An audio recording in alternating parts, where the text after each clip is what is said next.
What would Jim Fetzer do, as seen on TV? Walking down Hollywood Boulevard, major producers approach Jim and ask him the following. A, to reboot All in the Family. B, the lead in the next Superman movie. Or is it C, if he could please be the body double for Mel Gibson's love scenes?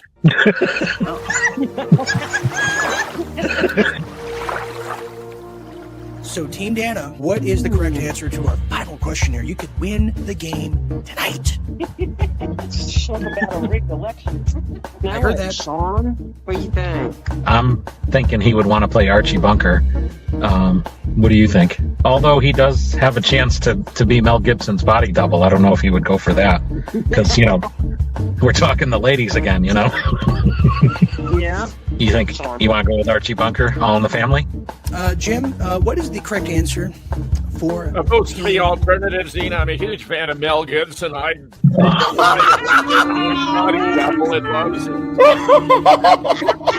it, Jim. Jim. All right.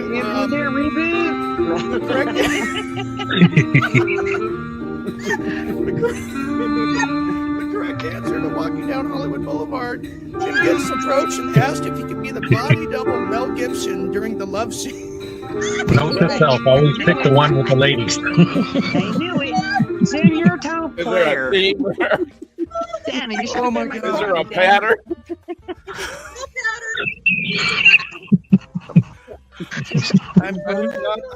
I'm happy that Hollywood's finally recognizing you. That's what I'm happy about. Okay.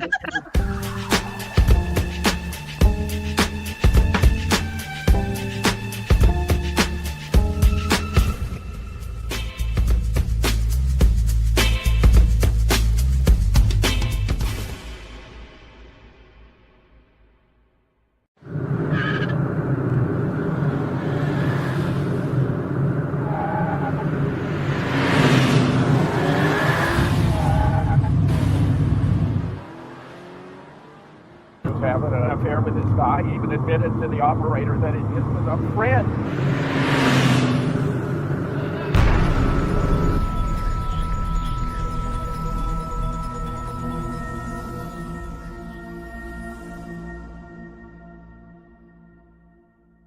Welcome everybody, welcome to Beware of Darkness. Usually we're doing a after party of sorts, but there's really no party right now. There's just time of action, time of steadfast, time of discernment, time of war.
America on Edge.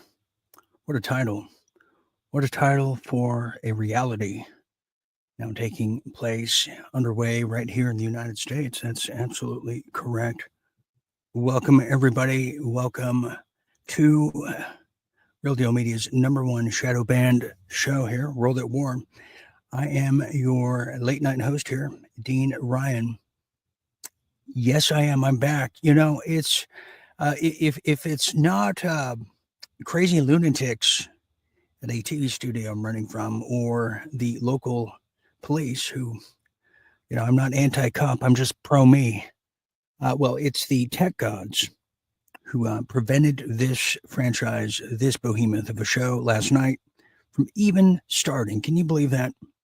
So we're going to try it again, and I do apologize for that. I didn't even have the wherewithal and ability to reach out and make a public message on that, but I thought I'd just do that now. But anyways, we're going to try to make up for that here tonight, as tonight's show is called America on Edge, as you saw. And what a title for a real thing now taking place here, as we find ourselves back again in this World War III module that is a roller coaster that is not stopping, sadly. So we're going to be talking about some of the things I wanted to get to last night, but we're going to be discussing what the Netanyahu visit meant to this country in this new administration, if anything, and what that meant to his cabinet, as the push for war with Iran has never been closer than probably just years ago, just a few years ago, to be exact.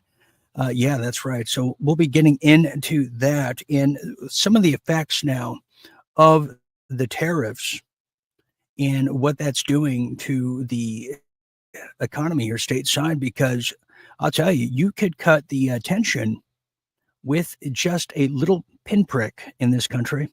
And I'm sure we're not the only country that feels the weight of the worldwide calamity as it unfolds. The tariffs are doing a real number. In fact, without even looking, I could just feel the increase of tariffs now on China as we speak. You can't even, by the time you report on something, there's a new headline around the corner. An update with the tariffs, yes, but we're also going to get to something that happened is happening in Boston as a brothel of sorts, and some heavy hitters and players are now just being dragged away. They're not releasing names, and I don't know why, or do I? Also, major update with Doge. That's right. Some new discoveries you're going to want to know about, Social Security and a whole lot more. And Elon has something to say about what he's doing and what we're witnessing and experiencing in this great time of history. So we'll be really opening that treasure chest. Some major things, I should say some pushback in some real deal politics with Rand Paul leading the way. What does that entail? Also, some major things happening across the world. I have an update with the Canadian nurses and the medical apparatus over there in that country, and what they're told they can and cannot do will stun you. But then again, we've seen worse, and we've seen equal too. We'll see what that's all about. Plus, EU is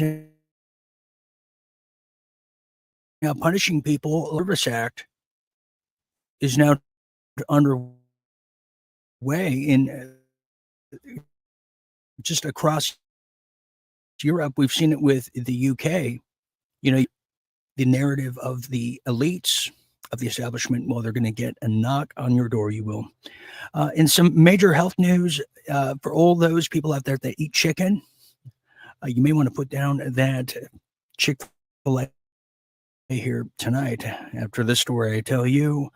And also some groundbreaking, I should say some breakthroughs in the medical world with a transplant of a man, but not exactly what you might think it is.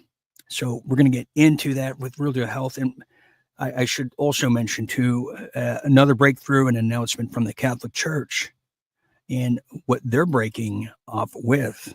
So you don't want to miss it here tonight as World at War, America on Edge begins now. But before we do, we're broadcasting on Facebook, I believe, Real Dean Ryan. We're also on YouTube at the Dean Ryan TV over there at the Graveyard, and as well as Rumble. That's right. Okay, let's get started with some headlines from around the world and in your neck of the woods.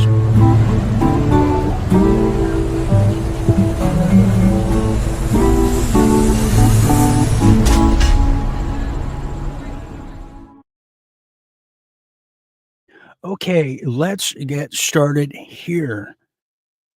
You know, just when you thought everything was hunky-dory, and just when you thought it was springtime and you could just stop and smell the roses, well, guess again, because now there is, well, something's tanking.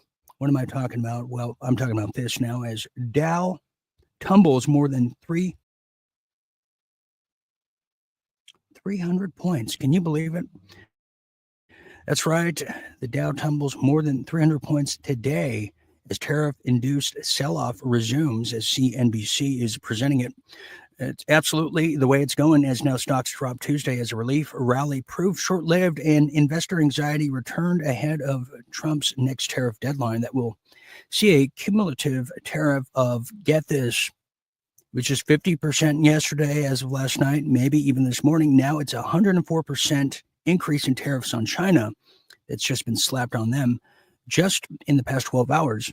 Now, the Dow Jones Industrial Average now dropped a whopper of 320 points. That's absolutely correct. And closed at 37,645, bringing its four-day loss on tariff angst to more than 4,500 points, according to my math. Now, Apple led the losses with the iPhone maker's costs set to surge now with new China tariffs. At its height of the day now, the Dow has dropped 3.9%, and people are getting nervous, I'll tell you that much.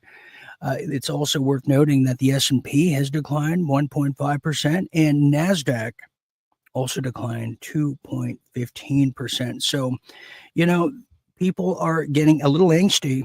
Yes, they are, and they don't know which way the wind's going to blow with Donald Trump.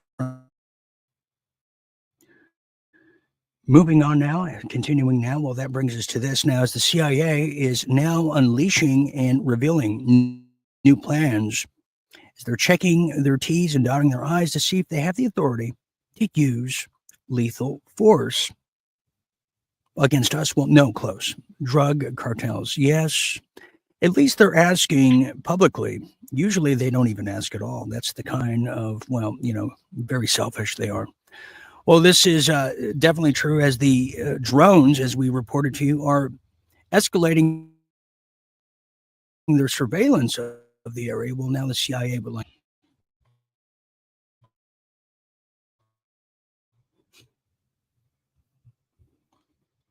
Let me tell you, anybody who's paying attention on the border, especially the people that live there now, is the CIA is reviewing its authorities to use, yes, lethal force against drug cartels in Mexico and beyond, as the Trump administration proves to make, taking on the cartels as a major priority for the intelligence agency.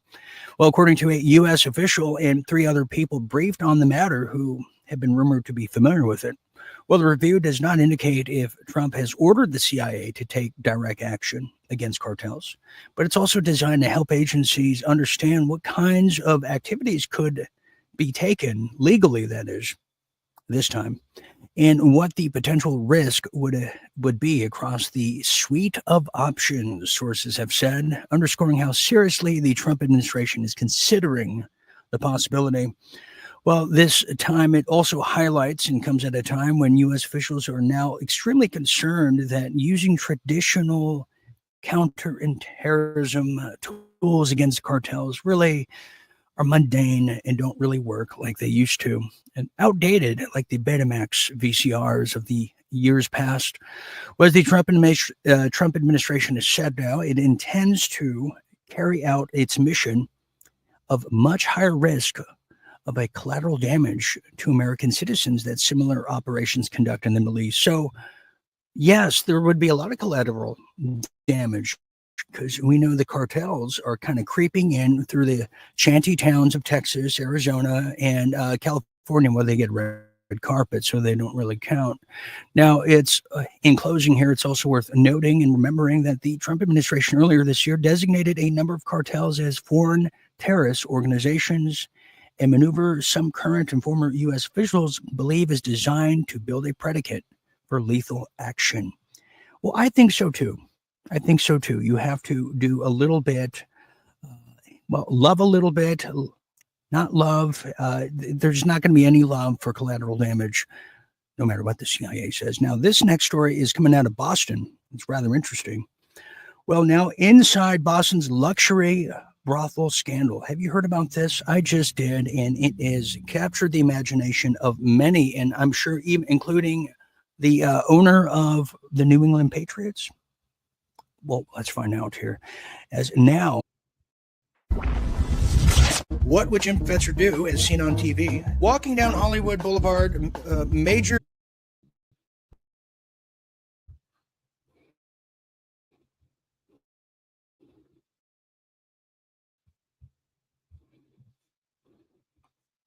usual. But yes, let me tell you, Cambridge, as now an elite club, was considered a high-end brothel, charging up to $600 an hour for sexual encounters, misconnections, and liaisons over there in the luxury apartments over there in Cambridge, Massachusetts now.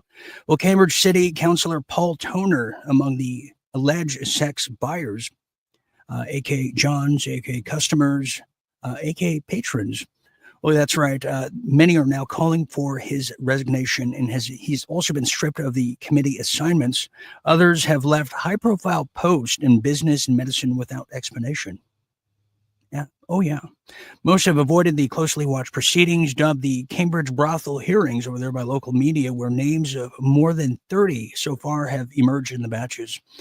While naming and shaming Johns is a longstanding deterrent against prostitution, or many others have just called it dating. Well, not in this case. Now, police typically target sex traffickers and workers. Now, however, in this case, a desire by prosecutors to target buyers, legal action by media organizations and brothels are saying is in their forte going forward. Now, attorneys for 13 of the men accused of being Johns fought to keep their names private now, are arguing before the Massachusetts Supreme Judicial Court that they were, quote, private citizens who face adverse, embarrassing collateral consequences if their name and image are published. The court ruled the hearing shouldn't be made public. Wow. Now, anti-sex trafficking groups are heartened by that and not disheartened. And, quote, here's a quote from one of the heads of the nonprofit saying, quote, I would hope that them getting named makes others think twice what they're doing. Yes, it does. Think twice if you're naughty or nice. Yes, it is. Okay, well, that leads us now to Doge Olay now, as this is something interesting. Well, it's also another discovery, this time not a brothel. No, it's not. As now Elon Musk has now discovered widespread social security fraud. And he said, somebody, quote, somebody's going to be arrested. Yes, he has. He's definitely said that. Now Elon Musk alleged that the criminal stole and sold 400,000 social security numbers from the government database, enabling fraud and including illegal benefit claims and voter registration.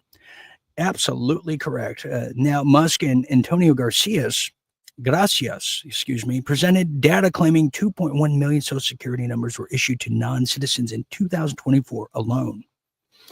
Now, if you're taking score at home, that's up 270,000 from 2021, suggesting lax verification under Biden policies. Gee, you think?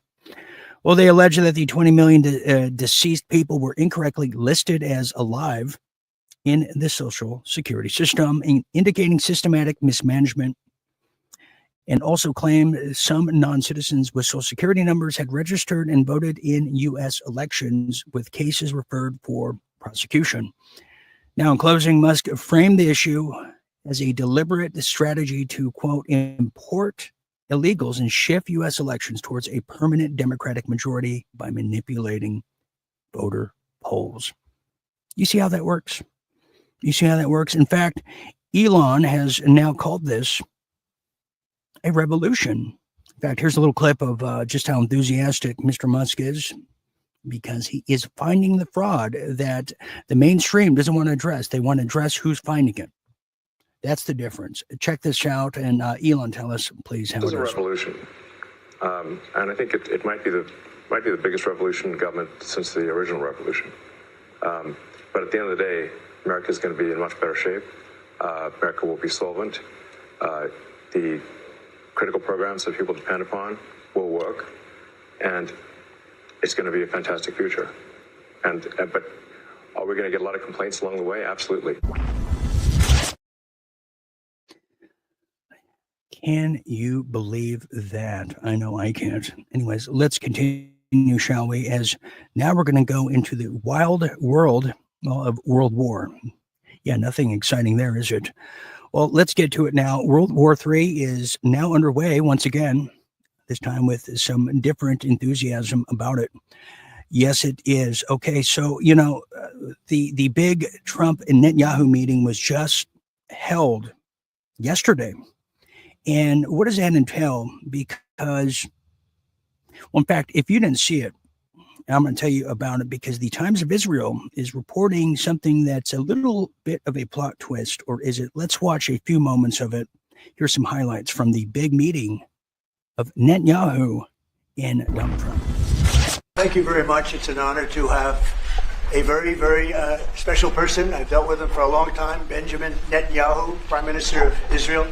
And we had lunch together, we had meetings together, staff, and I think we've come up to some pretty good solutions and conclusions. And we'll be working a little bit after this, and then I assume you're going back home. This is a quick stop, in and out.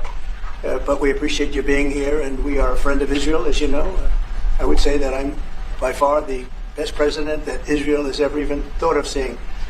And it's an honor to be so, and to be so thought of. Many friends in Israel. They are not in an easy area. It doesn't go easy, but we are helping them. And likewise, they've been helping us very much. And so we'll see how it all works out. But we had great discussions today, I think, on the obvious subject of Iran, and also the less obvious subject with respect to Israel, and that's trade. And I think the Prime Minister is going to tell you a little bit about trade and what they're doing for the United States. So I want to thank you all for being here. Thank you very much. And thank you. Benjamin, thank you very much. Thank you, Mr. President. Thank you, Don. I can tell you that I said to the President a very simple thing. We will eliminate the trade deficit with the United States. We intend to do it very quickly. We think it's the right thing to do. And we're going to also eliminate trade barriers, a variety of trade barriers that have been put up unnecessarily. And I think Israel can serve as a model for many countries who ought to do the same. I recognize the position of the United States. It says, we're allowing other countries to put tariffs on us, but we don't put tariffs on them. And, I'm a free trade champion, and free trade has to be fair trade. And I think that's basically the position that you have put forward, Mr. President. We are going to eliminate the tariffs, and rapidly. We're having direct talks with Iran, and they've started. It'll go on Saturday. We have a very big meeting, and we'll see what can happen. And I think everybody agrees that doing a deal would be preferable to doing the obvious. And the obvious is not something that I want to be involved with, or frankly, that Israel wants to be involved with if they can avoid it. So we're going to see if we can avoid it. But it's getting to be very dangerous territory. And hopefully those talks will be successful. And I think it would be in Iran's best interest if they are successful. We hope that's going to happen. Now, just by face value of what we just saw, the niceties, the pleasantries, you would think that everything was hunky-dory, especially for Netanyahu and on his way back home to Israel.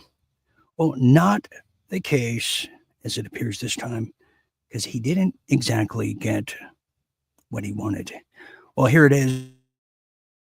This is coming out of the Times of Israel now. A disappointed Netanyahu rethinks his relationship with Trump. Oh, yeah. Yes, that's absolutely correct. On his way home now, we can report that Prime Minister over there at Israel, while he was scheduled to take off, he's now returning to Israel, very disappointed after his visit to the White House, during which Donald Trump, as you just saw there, refused to commit to removing tariffs on Israeli imports, which I didn't even know we could get anything that was imported from Israel outside of, I'm not even sure what, sea salt, maybe some wine, and then we make bagels there, so I'm not even sure. But yes, that's just exactly it. And announced direct talks with Iran on its nuclear program, and something he is not happy about. Well, what does this mean? Well, continuing now. Well, now U.S. could be bombing Iran by the weekend if Tehran doesn't fall in line. So what a bipolar kind of story. Yes, it is very bipolar. Well, let me tell you a bit more about this one as well, because now U.S. could, maybe should. This is not what we want. This is not what Iran wants or their people. Now, if Iran, this is coming out of the Express over there.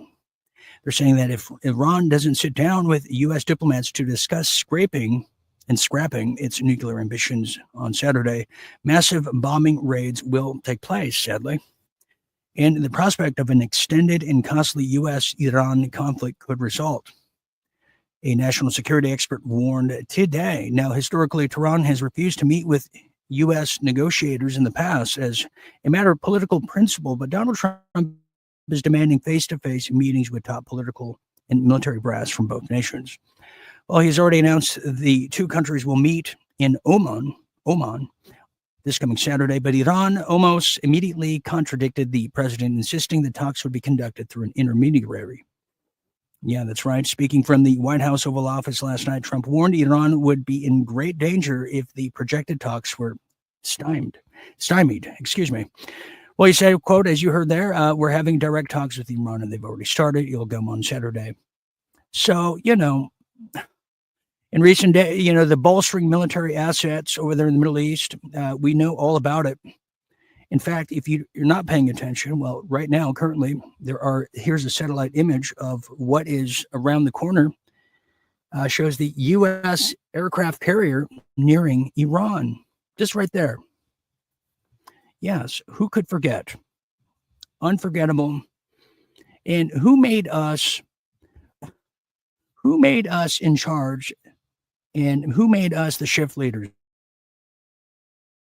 here? You know what I'm saying? So here it is. Yeah, satellite image run in quite some time. And we are on the brink of war again. Once again. And just when you thought it was just a Biden and Ukrainian ordeal, here we are again, America at war, world at war.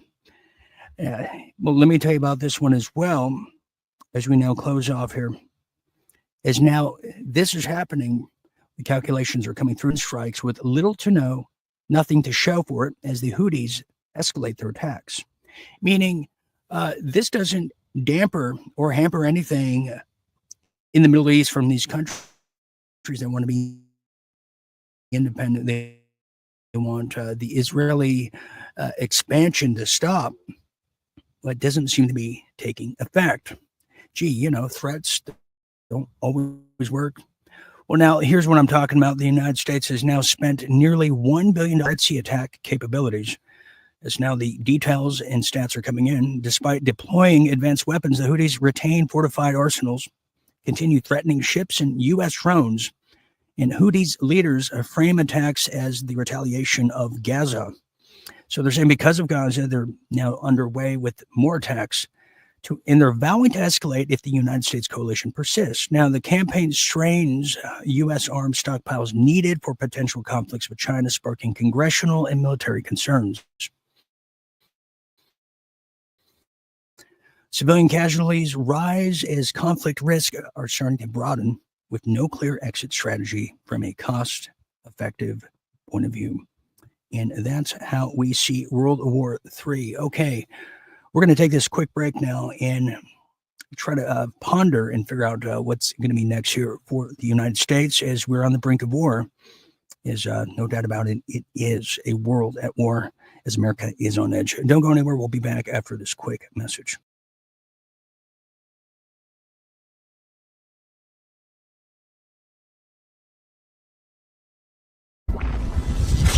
And most of the prime ministers of Israel changed their name because they didn't sound Middle Eastern enough. You think I'm kidding? Let's watch a little bit of I this. show you what I'm about to show you, your mind will be blown. You're going to be blindsided. Every single Israeli prime minister has a fake name. Did you know that? I was just talking about Ben Gurion. You know what his original name is? Gruen. He changed it to make it sound more Jewish and sound more Middle Eastern. Do you know what Netanyahu's real name is? It's not Netanyahu, it's Milkovsky. I swear to God, go and look it up. You'll find Milkovsky. That's his real name. These are, remember what Israelis are. Israelis are European Jews. They don't come from Palestine, but they want you to make you believe. They want to make believe and make you believe that they come from this area, that they are indigenous to the land, that they're so Jewish, right? Even though they have no connection. So they changed the names. Here's another one. Moshe Sharat, his name is Chertok originally. You've got Levi Eshkol. Eshkol was Shklonik. So he changed it from Shklonik to Eshkol. Then you have Yigal Alon, his original name, Peikovitz. Golda Meir, Israel's first female prime minister. Her real name is not Golda Meir, it's Mabovich. Mabovich. Golda my ass. More like mad bitch. We have Yitzhak Rabin. Right? His name is not Rabin, it's Rubitsov. Are you seeing the pattern? These are Eastern European names, not Palestinian, not Jewish, not Middle Eastern. They're Eastern European. Okay? They're not Palestinian. They don't come from this region. Yitzhak Shamir. He's a great one. You know, Yitzhak Shamir, he's on the wanted poster because he was wanted by the British police in Palestine for terrorism. But they don't tell you that. So Yitzhak Shamir, his original name is Yezernitsky. Yezernitsky. Shimon. I've got the worst cold a human being ever had. I've got a major presentation tomorrow. I've got to rest. And I'm out of NyQuil. I could take these, but I'd still be up all night coughing, which means I'd be a wreck for the presentation, which means I could get fired. What am I going to do? Feeling like crap has become all too common these days. Everyone keeps asking that important question. You got ivermectin? Got ivermectin? Got ivermectin? You got ivermectin. Say goodbye to those illnesses that Big Pharma just can't cure. And say farewell and bon voyage to the parasitic forces preventing you from living. Real Deal Media is now powered up with the Wellness Center to bring you the medicines that matter. Go to www.twc.health.com/Dean Ryan. Make sure to use promo code Dean Ryan. Start truly living by taking back the control of your health.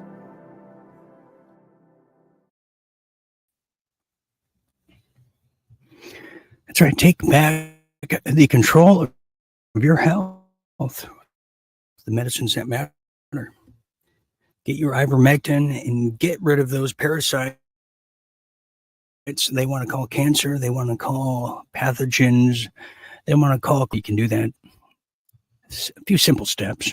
All you got to do is go to www.twc.health/Dean Ryan.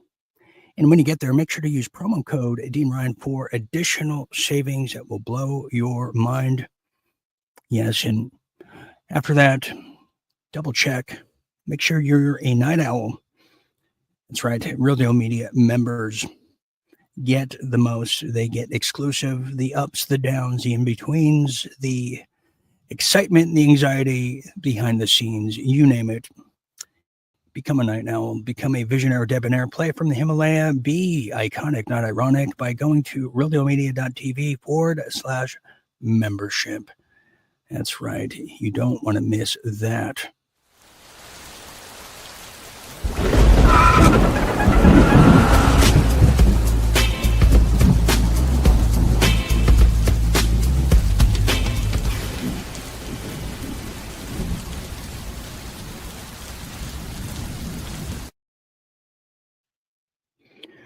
Okay, welcome back, everybody. Welcome back. I am still Dean Ryan, your cruise director, cruising with you to midnight and beyond. Hopefully, I'm really hoping that everybody can see me okay as we now return to World at War here. Very, very big episode here. Yes, we do. This just came down the news hallway. I think it's worth sharing with you in regards of Netanyahu, or whatever his real name is. I can now report to you the following. There has now been an arrest request. Look at this right here. Yes, the International Criminal Court sent Hungary a request to arrest and surrender Netanyahu hours after his arrival. They're on the hot trail in pursuit of Netanyahu. And you know what? I would be surprised if anything issued from the ICC ever happens. I mean, who recalls the arrest of Trudeau that was supposed to have happened, 5+ years ago, 3 to 5 years?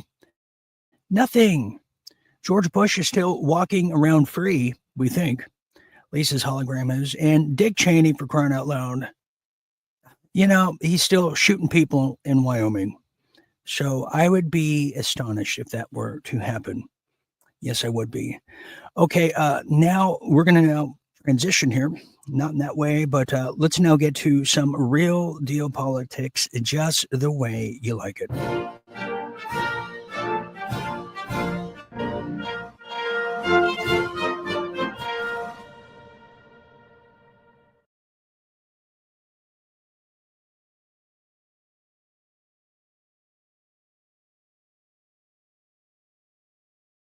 Real deal politics. Let's talk about it, shall we? As now a Trump-appointed judge has now turned on Trump and Doge. Oh, yeah. That's right. Trump-appointed judge sides with Associated Press in battle over White House access. Yeah, a bunch of turncoats that wear black coats. Well, a federal judge has now ruled Tuesday that the White House has to allow Associated Press to take part in presidential poll coverage, including resorting access to Air Force One and other areas where only certain journalists are allowed to enter to speak to Trump. Absolutely correct. Now is D.C. U.S. District Judge Trevor McFadden, who I guess smokes on the job, apparently, nominated to the federal bench by Trump in 2017, promptly stated his own order for 5 days, giving the administration until Sunday to appeal to a higher court before the ruling takes effect. White House implemented the ban on the Associated Press, or as we know them, the Disassociated Press, refused to use the term Gulf of America. They refused to use it in its coverage after President Trump renamed the Gulf of Mexico upon taking office January 20th. Who can forget such a moment in time now? Continuing now. Well, Trump's new 50% tariff threat, which was just hours ago, and now it's gone to 100. Well, now this is natural news, and what a great take they have on it over there, and we thank them for it. But yes, there's now wondering what is China going to do in return. Well, let me tell you some real deal inside California gossip. A lot of these fires now that we've seen in LA, Palisades, California, and all kinds of different mudslides, and all the prisons now emptied. Well, why is that? And the word on the street is China's way of paying back the United States is not just trying to take more ports across the world, but also Gavin Newsom has been quoted, and I've sensed this for years, and the people behind him and around him, that California is being gifted, quote, gifted to China. And now they're going to initiate even more tariffs in rebuttal and to retort Donald Trump's. But more on that evolving story as we see it. And now continuing now. Let's get to Rand Paul, who's now leading the way in the charge against Trump's tariffs. Yes, he is. He's not saying it's politically sound for his own livelihood, but he's saying it's the right thing to do now. Yes, he is. As now Republican Senator Rand Paul is leading the charge against Trump's tariffs like never before. A right-wing firebrand, he's been called, from a deep red state. In some ways, many have said he's an unlikely figure to articulate a searing case against Trump's agenda. But in this case, the Kentucky senator is now issuing a stark warning to fellow Republicans that Trump's tariff policies could lead to a generational political loss for the party. And he's making and raking in surprising praise from his Democratic colleagues over there as he pushes back relentlessly on the airwaves and the Senate floor against what he describes as Trump's executive overreach and infringement on Congress. Now, recently, in an impassioned floor speech after a vote to roll back Trump's Canadian tariffs, Senator said that the members of Congress had, quote, abdicated their power over decades, and he placed the blame on both parties. But yes, he might not. His livelihood is in jeopardy, just like Thomas Massey's over there in the Congress, don't you think? Continuing now. Well, now this brings us to the Catholic Church, and I'll tell you, you don't even know who the real Pope is these days, as now the Catholic Church is breaking up with the United States government. Really? Did you know about this? What does that mean? And here's why it matters. Now, just to put in historical context, the Catholic Church, and more importantly and specifically the Pope, have kind of always been there at the most historical tipping points and turning points throughout modern history of the last 100 years. For instance, well, the Pope is one of the only religious figures that can sit at the top and the head of the United Nations.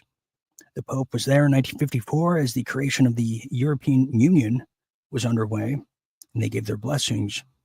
Well, now they want to break up with the United States. You can't break up with us because you're fired. We quit. Well, that's exactly what seems to be happening now, is the Catholic Church is breaking up with the U.S. government. And in this case, U.S. Catholic leaders are ending their church's 50-year partnership with federal governments and seeking new ways to help refugees. Oh, yes, we knew it was just some kind of genuflecting and signaling of, well, wokeism.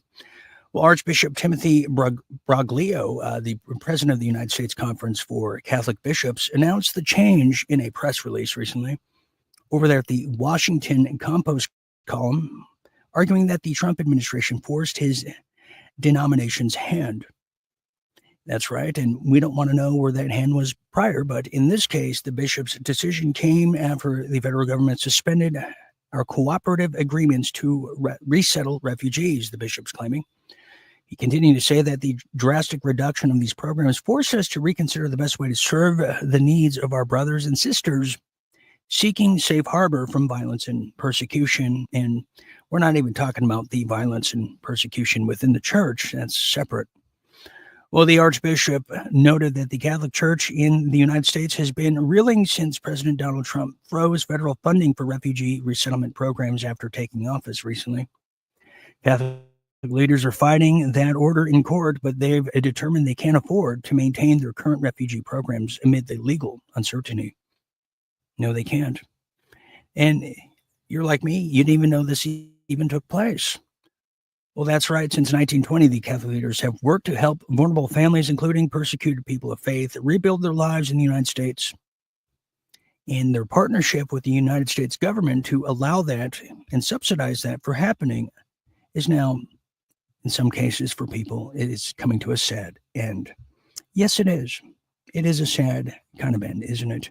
And that's some real deal politics for all of you out there. You know, I tell you, just when you thought the Catholic Church was on the rebound, you're reassured that they're not. They certainly are not. That's going to now bring us to some real deal international.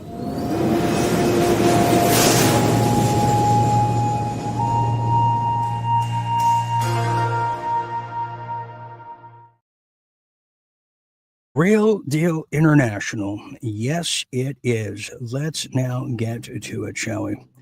Well, this is, yes, thank you for that. This is something that just took place in the past 24 hours now, as a huge fire in Paris sends black smoke across the city of light as fire crews scramble to extinguish it. I mean, we haven't seen anything like this. It's a massive inferno. In fact, Have a look at this. Check this out. Yeah, we haven't seen an inferno like this since Notre Dame was on fire, the cathedral, just years ago, with Michelle Obama, who was having a Chardonnay, watching it burn. Totally no implication there. But a major explosion, and nobody seems to know why. Nobody seems to know why that is. Let me continue here. Well, let's continue, shall we? As yes, Notre Dame is exploding. We'll get to little Marco shortly, who's he's so eager to be here, isn't he?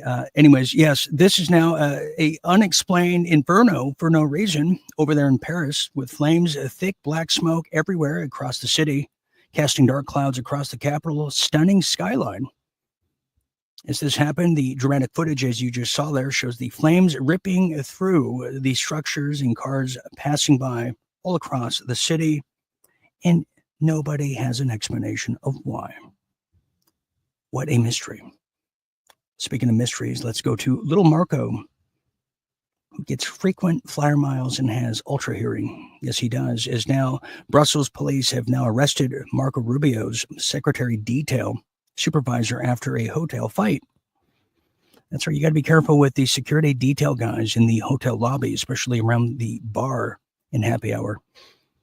Well, yeah, the Brussels police have now confirmed this to actually be the case, as they've arrested the security detail as a diplomatic security service shift supervisor assigned to Secretary of State little Marco Rubio. His protective detail is now under fire, as he was arrested by Belgian police over there in Brussels hotel Monday after arguing with hotel staff and fighting with responding police officers. Later that week in particular, Rubio stayed in the same place, Hotel Amigo, with some amigos, I'm sure, while attending NATO's foreign ministers meeting. And no further explanation about this pending issue at this time, but it is another black eye and stain on the little S stain we already know, who's called Marco Rubio. So it just shows you what kind of security is this. We saw the Laverne and Shirley security over there during the attempted assassination, or the actors, the crisis actors. It just keeps getting worse, everybody. Continuing now. Well, this is coming out of Canada, and it's a very pressing issue and very concerning, too, at that. As now Canadian nurses get this, face fines. Face fines for what? For questioning transgender ideology in private conversations. Do you see what Canada has become here? To everybody who's hearing this over here in the United States and beyond the world, this is what it's come down to in Canada. And, it didn't dawn on me recently until this story, the kind of anxiety and the kind of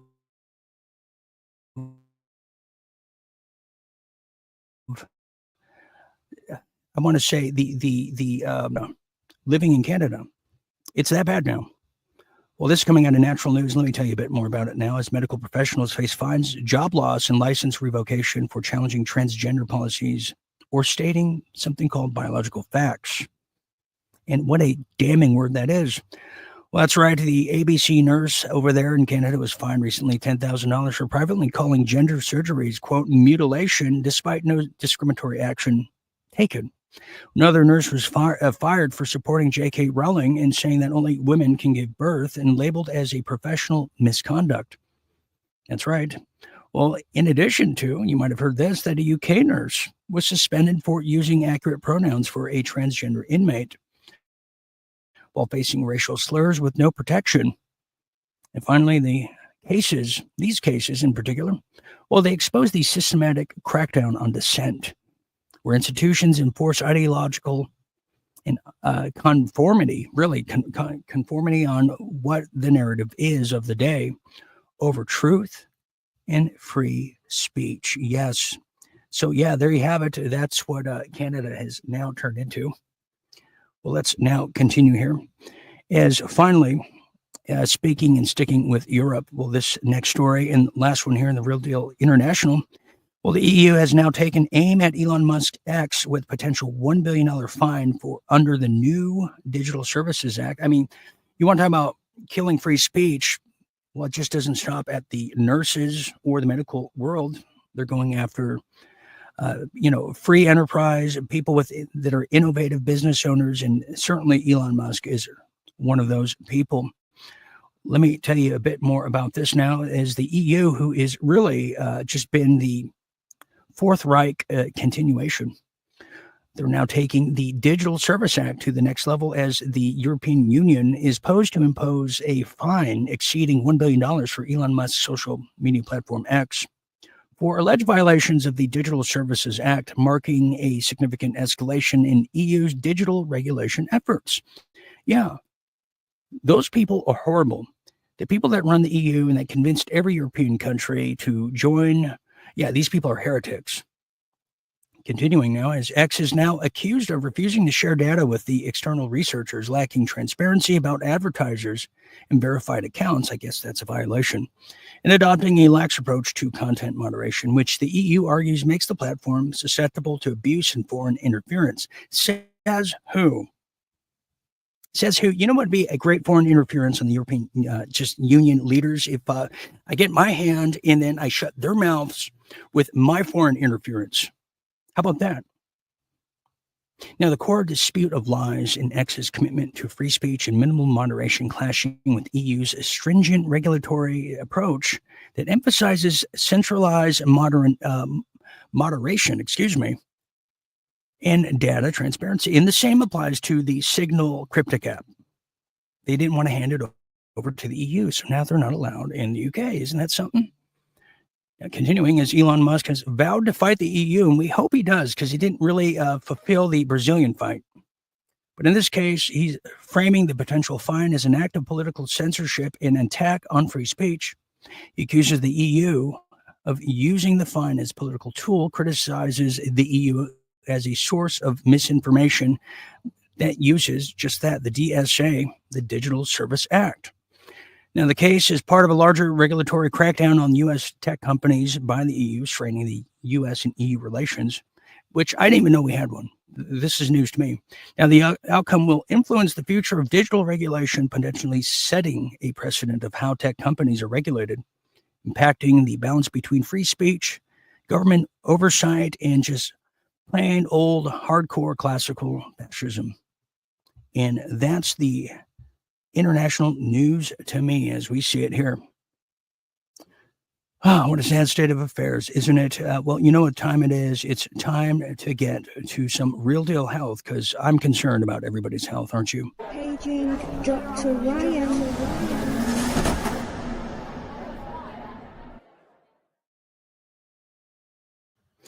Paging, I'm here. Somebody call me. Well, let's get to this now, because a lot of people are really concerned about their health, but they're always trying to find a miracle cure right away. That's right. Instant gratification, as they say on the streets. A lot of people should be looking at what they eat. Just as I notice in the American Cancer Society, they're always like running or racing and rushing for a cure, but nobody wants to talk about the cause. Well, now it's time we talk about the cause, and it might be in the chicken. That's right. Chicken is now, this is now happening. There's now something called Franken chicken sold in your supermarkets, could be, or they're saying, are making you sick, making you ill. That's right. The diseased Franken chicken sold that you may be unaware about is making you sick, as now growing numbers of chickens suffering from diseases and dying prematurely in the slaughterhouses are contributing towards serious illness, potential deaths in humans. You know, what a concept. Well, the prevalence of bigger, faster growing chicken breeds in UK farms, just for example, dubbed the Franken chickens, has led to more people developing health problems, according to animal welfare charities. Now, these types of birds I'm talking about require greater levels of antibiotics, which is a contributing, ailment to the growing human health problems of antibiotic-resistant infections. Yeah, you know, I mean, it's simple common sense. Well, the antibiotic-resistant bacteria are causing increasing numbers of deaths in the UK alone, according to a latest available figure coming out of the UK Death Agency. They're saying that 2,640 people have died from serious antibiotic-resistant infections in 2023 alone, a 10% rise since 2019. Now, the bacteria can also pass to consumers when they are handling raw meat from chicken carcasses. And if it's not cooked well enough, especially prepare for death. Additional animal welfare problems on farms, such as crowded sheds and poor handling practices, were identified by charities as contributing to illnesses and early deaths suffered by chickens. And most likely, all of these Franken chickens are pumped full of antibiotics. They're going to really cause a problem for you. So know where you're getting your food. Know your source. Isn't that something? Could have told you that one. Moving on here. Well, now that brings us to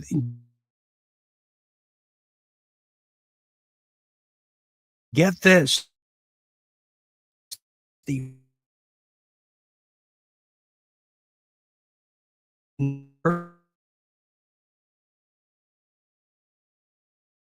first, I'm not even sure what this even, I don't even know the protocols for this, the so-called sperm transplant. But let's find out more about it, shall we? Now, a man has received, yes, that's indeed correct. You heard it first. World's first sperm transplant in a groundbreaking experiment to reverse infertility. And which, by the way, is a growing problem in the United States. The infertility in men is record high. And I'll tell you why. It's due to the sodium fluoride that's in the water. It lowers the sperm count. Not Dr. Pepper, but that one.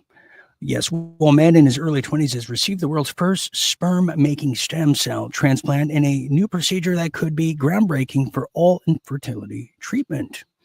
Well, until now, the procedure had only been tested in animals that you most likely ate in the form of a Franken chicken, but now it's successfully allowed in male mice, monkeys, to father offspring.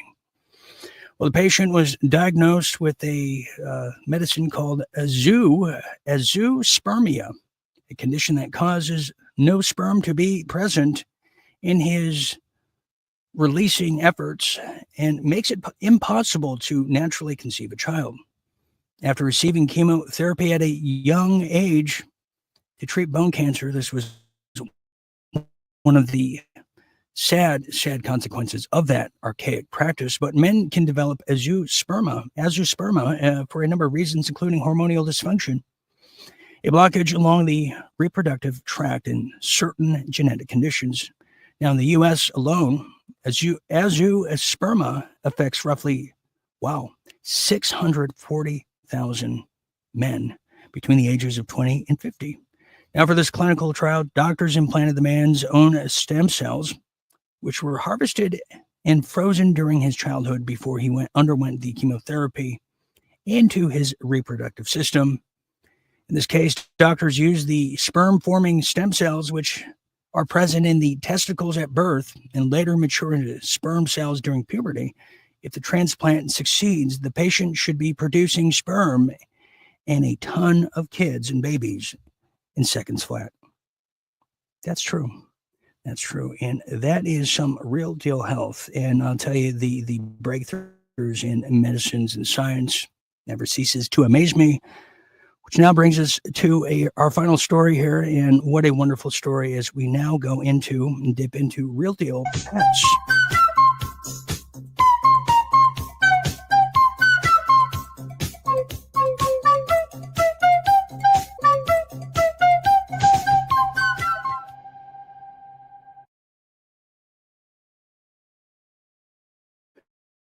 Real deal pets. Let's get into it, shall we? As this story is, well, it's so true. It hits home, and everybody out there probably has a pet or had one at that, once in their life. Me personally, it's a lot of emotional anguish when you lose them, but let's not even think about that, shall we, now, as there is a new, obvious story now, as now cats or dogs, they're saying, can boost well-being as much as a wife or husband. Isn't that true? Yes, we love our fur babies out there, don't we? Well, they're saying having a spouse to share your life's highs and lows, it's all good and fine and dandy. But for those not ready to commit to joint bank accounts, in-laws, make-up sex, they're saying, well, a cat and or dog offer a similar boost in mental well-being. Absolutely. Well, economists who are definitely familiar with this matter have calculated, not calculated, but calculated the psychological benefits of pet ownership are roughly equivalent to those gained from marriage. And that just shows you how far marriage has fallen over the years. It's now being equated to local house pets. Well, they also concluded that the improvement in mood was on par with what you would expect to see from somebody receiving an extra $70,000 annual income. The researchers drew on data collected from 2,500 British households selected to be representative of the country as a whole. The authors found that living with a pet companion was linked to an increase of life's satisfaction. Big time. They're saying if you have a loved one, in the case of a fur baby, hug them, hold them tight, because they're giving you the benefits of life and well-being that only, if you're lucky, a spouse could ever seem to give you. That's it to me, and what a lovely story to end on. I'll tell you, just lovely, almost as much as this one.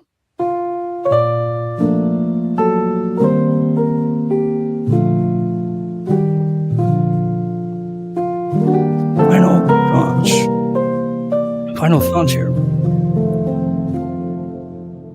Love them while you have them. That's what I say. Final thoughts here as we close the night on America on Edge. Well, we can certainly attribute to the tariffs that are on edge. You can certainly attribute to Israel pushing us into another war that we never asked for.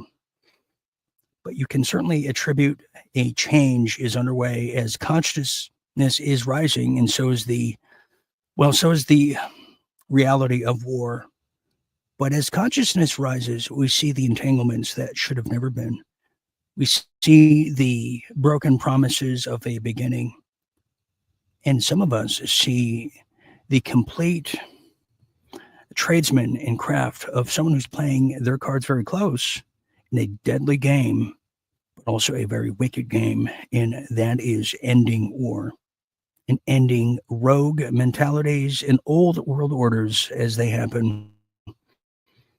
Just as the G-men had to infiltrate many groups, militias, and what have you, and many, many more, well, the same applies to the power structure as it's been practiced on both sides of the fence, because for every negative action, there is a positive reaction awaiting around the corner.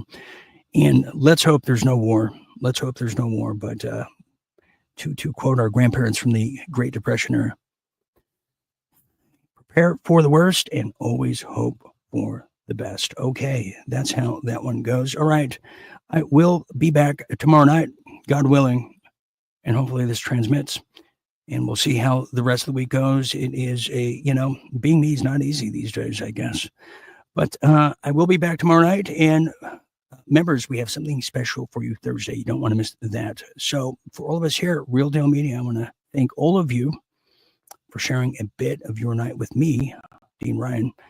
Until next time, always remember to stay tuned and stay awake. It's springtime. Let's be happy. Good night, everybody.